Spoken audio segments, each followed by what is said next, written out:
Hey everybody, it is Dak here from the Ed Boys, and today we're going to be talking about some PvM tips and tricks. This is just going to be general tips that can be applied at multiple places throughout the game. I won't be getting into any specifics of how to kill a certain boss. If you're looking for bossing tips for a specific fight, then you might want to hit up some of my bossing guides, which we have a lot more of those coming in hot too. This video will have a variety of tips and tricks for all sorts of PvM situations. If you're new to PvM at all, then this guide will have a lot of good tricks for you. But like if you're already a pro at PvM and maybe you got your Infernal Cape, you're rocking like challenge mode raids, solo, Theater of Blood stuff, then there's a good chance you'll know all the things that I'm talking about here. But maybe there's something that can still help you out, or at least just reinforce that you already know how to do stuff at a higher level. My basic goal here is like if I went back in the past to talk to myself before I did any PvM gains, these are the things that I would like to tell him. The more we break things down, the more you realize that timing really is everything in old school RuneScape combat. For the most part, just being aware of like rhythm and pace of everything in the fight is going to make you a lot better at that fight. So for that reason, I am going to start this video by briefly talking about game ticks. Ticks are used to determine the speed at which things happen in the game. Old school RuneScape is running at 100 ticks per minute, so one tick lasts for 0.6 seconds. Everything in the game is really running based off of these ticks, not just combat. So you may have heard of ticks being used for very click-intensive skilling, like 3-tick fishing or 2-tick woodcutting, something like that. It seems complicated at first when you just hear things like a 3-tick weapon, 4-tick weapon, when you don't even know what that means, but it's literally just the speed of things. And if you look at my prayer orb at the moment, you can see this line going over the orb continuously. That's actually giving you a visual of the timing for ticks. If you'd like to have this visual, this is from the prayer plugin on RuneLite. You can also use this plugin to put a prayer bar on your player and then have that line move right above your player's head if you want to have that visual all the time. In this guide, I'm not really talking about tick manipulation or anything super complicated based on the game ticks. It's just important to understand what I mean when I talk about a tick. It's just 0.6 seconds. Another very easy example of just visually seeing ticks is just watching a cannon spin around. You can see the cannon changes its position one time every tick. It's also important to realize that actions happen on the next tick. So when you click somewhere, you might find that your character waits like half a second before they do anything. So when you click to walk on the next tick, your character actually starts to walk. If you click on an overhead prayer, it's the next tick that it actually turns on. Say you got to eat a piece of food, your character is going to heal up on the next tick, not the same one that you clicked it. So even though a tick is only 0.6 seconds, it definitely can feel like a long delay sometimes, especially when you're trying to heal up in a crucial situation. You feel like you clicked it in time and your character just didn't eat it. Usually you were just 0.6 seconds too late. All right, let's jump into a pretty basic concept in OSRS, food and potions. Food is used to heal your character up, while potions can be used for a variety of boosts, including healing your health and restoring your prayer points. When you eat a piece of food to heal yourself up, it's going to stop your character from doing whatever they were working on. So in combat, this is why you have to eat a piece of food and then click back on the boss to start fighting it again. It also adds some delay to your next attack, though. It's usually a 3-tick delay, but Karambwans are actually only a 2-tick delay. Either way, this means that anytime that you eat food during a fight, you're slowing yourself down. And the slower you go in a fight, the longer the fight's going to last. And that means you'll take more damage since you're in the fight for even longer, which means in the long run, the more food you eat, the more damage you take, and the more food you need to eat. It sounds ridiculous, but it kind of does add up. This doesn't mean that you should not eat when you need to heal up. It's just something to take note of. The more that you're eating, the less time you're spending attacking the boss. So safing up is pretty important when learning a boss, but unnecessary eating can slow you down. Karambwans act a little bit differently. Like I said before, it's only a 2-tick delay after you eat a Karambwan, so on their own, they're already kind of a superior food. But the beauty of Karambwans is that you can combo eat them with other food. So if you were to click on a Manta Ray and a Karambwan, like back to back, your character is going to eat both pieces of food. This does not work if you eat the Karambwan first. You have to eat a different piece of food than the Karambwan. We are going to bring this back up in a moment. When you drink a dose of potion, it does stop your character's actions, similar to when you eat a piece of food. You're going to need to click back on a boss to start fighting it again. Unlike food, though, there's no delay added to your next attack. So you can actually attack the boss, sip a prayer potion, click back on that boss in time to still use your next attack at the same pace it would have if you just sat there and let your character keep attacking. This gives a little bit of a boost when it comes to using potions instead of food. You can boost up, heal your health, or heal your prayer points without ever slowing your attacks down. There is a 3-tick delay on when you can sip another potion, so it's not like you can just chug a full potion in between attacks real quick. But if you're using a slow weapon like the Osmumten's Fang or a crossbow, you can manage to squeeze 2 sips in between some attacks if you're quick without slowing yourself down. You can also combine food and potions, similar to how you can combine the food with like a Karambuan. If you click a Manta Ray and then a Prayer Potion back to back, your character will eat and sip like both things in the same tick, instead of having to wait for that normal delay. If you click the potion before you click the food, that's not going to work though. You got to wait those few ticks before you then eat a piece of food. You are still set up with an attack delay if you eat like food and a potion, just like if you only ate a food, but you can squeeze in that extra potion sip anytime you eat a piece of food. It's funky if you try to do this with a Karambuan and a potion though. When you combine any other food with a Karambuan, you have to go food, then Karambuan. When you combine food with a potion, you have to go food, then potion. But when you combine Karambuan and potion, you do have to go potion, then Karambuan. This really does not happen very often, but it's an interesting fact to point out while we're talking about it. There's not that many potions that heal up your hit points, but Ceradomin Brews are a very powerful tool for healing up. They heal you based on your hit points level, so the higher your max hit points, the more health you get per dose. And being a potion, you get 4 doses per inventory space, so you can bring a lot more heals than if you just brought food. Ceradomin Brews also drop your attack and strength levels, which is why they're often paired with super restore potions to heal up those reduced stats. Brews and restores are mostly helpful because you can bring a lot of heals in one inventory, but also keep in mind you can sip potions without delaying your attack as long as you click back on the monster right after you sip it, so it's also a little bit easier to continue attacking the monster, getting some more DPS out there.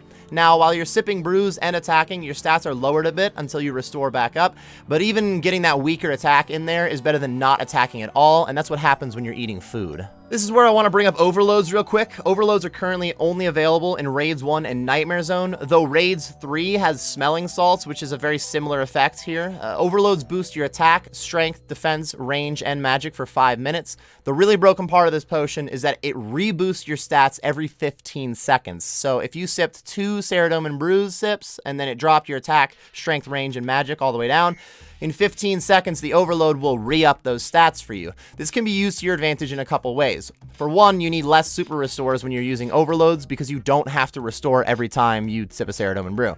The big thing here is that you can sip a Ceradomin Brew just before the overload is going to reboost your stats, and you'll never hit an attack with lowered stats at all. It just boosts them immediately. So overloads are really a perfect combination for Ceradomin Brews, but they're only available in so many places. It's not a huge deal, but it is an interesting way to be able to use your potions. For the next topic, we're going to talk about prayers. Prayers are actually a very broken mechanic in general, and in many PvM situations, they're a requirement, especially protection prayers. So when a monster attacks you, the game decides how much damage is going to be done when the monster actually uses its animation, not necessarily when the attack hits you. So for a melee attack, doesn't make a lot of sense because that's happening all at once, but for a range or a magic attack, there is a significant difference here. So when this Aberrant Spectre uses its magic attack, it's deciding how much damage the attack is going to do when the Spectre begins using the attack, not when the projectile actually hits my character. So the only time that my Protect from Magic actually has to be on is right when the Spectre uses its magic attack, meaning you can technically turn off your overhead for the other ticks. This is called flicking your prayers. Flicking your prayers can get even more complicated, but in reality, it's pretty simple, and we're not going to dive into like one tick flicking your prayers right now. I'm just talking about like when your overhead has to be on. If you just flick your prayer on for the one tick that you need it, and then have it off the rest of the time, it saves a lot of prayer points. It is important to note when you click on your protection prayer, just like any other action like walking or attacking a monster, that overhead is turned on the next tick. So you don't click your Protect from Magic as you see the monster using the attack. You actually have to click on it right before you see the animation. If you see the animation for the attack starting and your overhead is not on yet, it's too late. That protection didn't work. It's also worth noting that not every single monster in OSRS works like this. There are a couple of monsters where the attack decides how much damage it's going to do after the animation, but it is kind of a rare case. Jad is an easy example. When you're killing Jad, you have to see what attack he's using, then turn on the correct prayer. Nightmare is the same way, and Zebak from Tombs of Masket is also like this. It's really only a few high-level bosses that act like this. Flicking your prayers to save prayer points can be really nice because using less supplies, it could mean for longer trips, you're spending less money per kill, but the main thing for flicking your prayers is being able to flick in between monsters. I guess for some fights, if there's multiple monsters, then being able to switch your overheads depending on what monster is attacking you is a pretty big deal. The example we're looking at here is a Major and a Ranger in the fight caves. Because they're attacking at different ticks and they also attack at the same pace, I'm just flicking my overheads between them, just making sure to click on the correct overhead right before the monster uses it. Sometimes it can look kind of backwards because if you're just looking at when the projectile hits me, it might look like I'm using the wrong prayer, but you got to remember that the only thing that matters is I have the correct overhead on for when the monster is using the animation. Another time where this can be a really big deal is God War's Dungeon. Every boss other than Nex has those 3 bodyguards around, and they each use different attack styles, all while attacking at the same pace.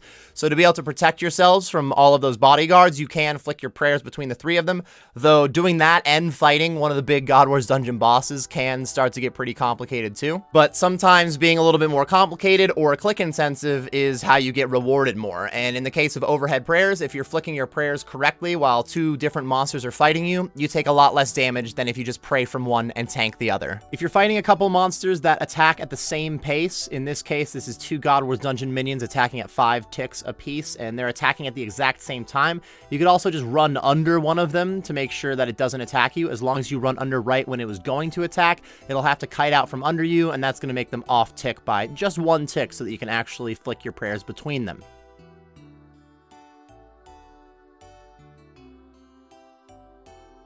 Knowing exactly when you have to have that overhead on is not always needed. You can just keep your overheads on, drain more prayer points to get through kills, but there's a lot of benefits to understanding the timing of your opponent's attacks. Let's go ahead and take a look at Redemption Prayer really quick. Redemption is going to heal you a little bit whenever you take a hit from a monster, as long as you are at or below 10% of your overall hit points. This is done right when you take the damage though, not when the monster decides how much damage it's going to do. So that means you can have Protect from Magic on when the Spectre uses the attack, which now guarantees you take that 0, and then as long as you click Redemption before the projectile actually hits you, the Redemption will still count and you should heal up. Now this is not a very big deal against Aberrant Spectres, it's just a little bit easier to show the example here, but it can be used in some higher level bossing situations when you're trying to heal up without using food or Ceridome and Bruise. Like Kefri, for example, a boss in the Tombs of Masket. The Spitting Scarab that she spawns can hit through prayer, but it's still reduced from your Protect from range, so you can use that Redemption before the projectile actually hits you, and you'll heal up a little bit. The same goes for the Agile Scarabs in this room too, though they don't hit through Protect from range. That doesn't really matter though, because Redemption can still work when you take a 0. This can also be vital during an Olm fight if you're out of Xeric's aids, but you have some prayer renewal, because it'll be slowly ticking your prayer points back up. And you got to remember, when Redemption goes off, it drains your prayer to 0. So often you have to go click on a prayer potion and then get your overheads back on quickly, which can be a pain. So having those prayer renewals in Chambers of Xeric is actually pretty sweet. On a very similar note to what we were talking about before, I want to bring up tick eating. This is another somewhat advanced mechanic that's not required for bossing, but it can save you in a pinch if you know what you're doing. In fact, you probably have tick ate at least once on accident during your grinds. Like I said before, an attack from an opposing NPC, it decides how much damage that attack is going to do when the monster uses the attack, not when it hits you. This means that you can actually eat food in between those two things. So if you had 20 health remaining, that means the monster can only hit up to a 20. At the moment, it won't hit any higher, which in PvP, it actually will hit a little bit higher than a 20, but we're talking about PvM. You can go ahead and heal up before that projectile hits you, and you're guaranteed to make sure that you heal up however much health before or at the same exact time that the monster attack hits you. So as long as you click to eat a piece of food between when the monster attack is used and when the monster attack actually lands on you, you should heal up and not get KO'd. If you eat too early before the monster actually attacks, it's just going to roll its damage based off of your newly healed up HP. And if you eat too late, it's just going to damage you before you actually get the chance to heal up. So you do have to be spot on a little bit to tick eat. And again, it's not always crucial, but you can help stretch your food out to the limit by maxing out the amount of damage that a boss can hit on you. Let's talk a bit about moving your character around. Old school RuneScape doesn't seem like the game where you need good footwork, but being able to move your character around accurately does make a big difference in many PvM situations. So when you click to walk around, your character is going to move 1 square every tick. But if you have your run on, then you move 2 squares every tick. Very simple, right? Also, if you don't have run currently activated, you're just walking, you can control click and it will run instead. It's a very convenient way to switch from walking to running without having to hit the run orb.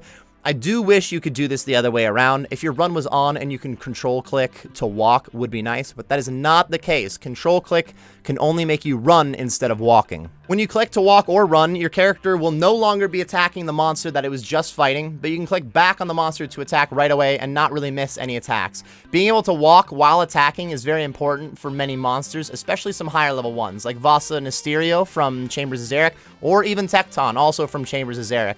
The slower your weapon is, the more distance you can actually get in between attacks, so that's actually one of the few benefits of having a slower weapon. I mentioned before when we were talking about game ticks, when you click on the ground, your character is gonna not really walk immediately. It's one tick later that they start to walk, but sometimes it does feel like forever.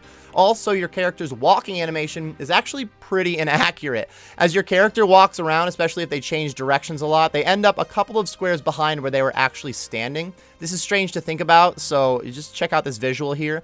If you're on RuneLite, you have a plugin called Tile Indicator. This tile indicator gives 3 options for highlighting tiles. You can highlight the tile that you're hovering over, you can highlight the tile that you have clicked on, and you can highlight the tile that your character is currently standing on. As my character falls behind in its animation, you notice that it almost looks like I'm clicking behind myself.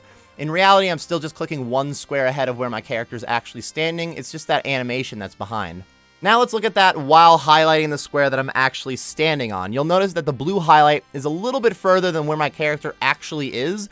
If you look at this while walking out Vorkat's fire attack, you'll see that sometimes you get hit by a fireball when visually it looks like you turned around in time, but actually you were stopped on that square for 1 tick while your character was still walking up to it. Next, we're going to talk about safe spots a little bit. A safe spot is a spot during a fight where you can stand and attack a monster without being attacked by that monster. There's a few ways to safe spot a monster, but it mainly comes down to using range or magic attacks and then getting that monster stuck while he's trying to use a melee attack. Very simply, you can attack over an obstacle. I guess in this case, we're kind of attacking through this obstacle in the case of a ladder. But from here, the skeleton, he's trying to just walk straight forward to hit me, but he can't, and there's something in the way, so I can just range him for the KO.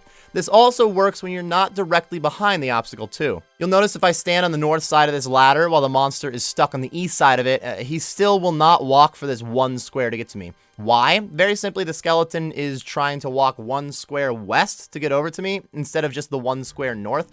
When NPCs move, in fact, even when your own character moves, they tend to prioritize east and west over north and south. In other words, this skeleton is too dumb to look at the multiple spots. He knows he could attack me if he moved to the square west, but the ladder's in the way, so he just kind of stays there. It's also worth pointing out that you don't even need an obstacle to safe spot a monster. You could simply just keep running away from the monster if it's using melee only. A very easy example is fighting Commander Zilyana in God War's Dungeon. Both Zilyana and the melee minion are unable to get to me. I'm protecting from magic, so I've only got 1 minion hitting me during this fight. The brand new Phantom Muspa boss also has a phase where it's just following you around the room, and one of the strategies is to simply just run away from it so it can't hit you. Safe spotting hits can make a very big difference on how many kills you get per trip from things like Slayer monsters to even God War's Dungeon and high-level bossing gains. Alright, I'm going to wrap up this video with a couple of basic tips that I would say are things that are kind of important to remember that maybe are less mechanical and more just like, I guess, thought process while you're fighting. For one, don't spam click if you can. Try to click once, maybe twice. If you have a bad connection, you get dead clicks occasionally. I can understand why you want to click multiple times. But spam clicking, it just gives you more opportunities to misclick. So try to just accurately click once, maybe twice on whatever you're trying to click on. Except for overhead prayers, I guess. Prayers in general, never click them twice. Always just click them once. When moving your character around, it is good to just click a couple squares at a time instead of just like auto running a long distance, just clicking across the map. That way you really do get to control where your character goes. Sometimes he doesn't make the best decisions on his own. When learning a boss, surviving is #1 priority. The better that you get at a boss, the more you can think about being efficient, but you just want to survive the fight. Just getting through the fight is the biggest deal. But at the same time, dying does happen. It is okay to die while you're learning a boss, unless maybe you're a hardcore Iron Man, but that's part of the learning process is getting KO'd by it. Understanding the speed of the boss and the speed of your own weapon does make it a lot easier to react to things. The main thing is the more you do a boss, the more you should pay attention to how fast it's attacking you, and you can actually see its attack each time. The first couple of times you go into a boss, if it's really hectic for you, you may not even notice when it's attacking or anything. You just notice red hit splats on you and you're just kind of panic eating and moving on. It makes a very big difference in a boss fight if you're actually just watching the boss and like how long it's taking it to attack and paying attention to the speed of it. And last but not least, should have started with this one, because honestly, you gotta do it. Walk under the boss while you eat. Some bosses will stop you and you can't walk under them, like the Hunlef or Corporal Beast. If it's not one of those things, maybe Cowfight Queen or King Black Dragon, walk under it to eat food. Otherwise, if you just eat food while the boss is still hitting you, it could just do the damage of that food like right away. It's just a total waste of your time. Like, you might as well walk under it, try to take less damage while you're eating. I think that's going to do it for my PvM tips and tricks video, everybody. There's a lot that you can talk about when really breaking down PvM mechanics in old school RuneScape. Even though the combat system's not that complicated, it's still, you can kind of get deep into it. Not only are there topics that we didn't really hit up here, but each of these things that we talked about could be broken down even more as you place them in different bossing examples. Understanding how the basic mechanics work during your fight is going to go a long ways to getting better at any boss in old school RuneScape, though. Thank you very much for watching this PvM tips video, everyone. If you enjoyed the video or you just got some useful information out of it, be sure to like and subscribe for more content. I do stream on Twitch, which should be linked on the screen and in the description. I also have a Discord channel, which should be linked in the description. Thanks again for watching, everyone, and best of luck on your PvM grinds.